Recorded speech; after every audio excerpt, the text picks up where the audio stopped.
শহীদের মুক্তদের মতো বুক পেতে দিয়ে মাথায় কাফনের কাপড় বেঁধে আল কোরআনের রাজ করবার জন্য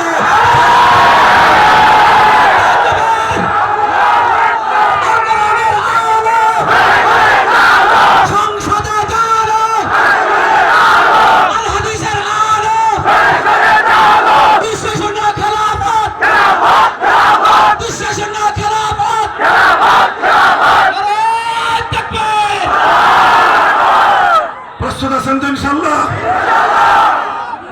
আল্লাহর দ্বীনকে বিজয়ী করবেন তো চেষ্টা করবেন।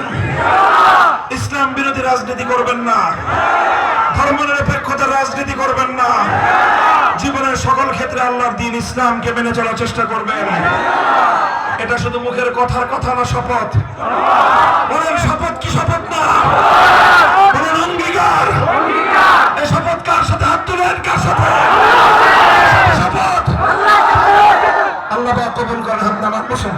বসেন, সবাই বসেন।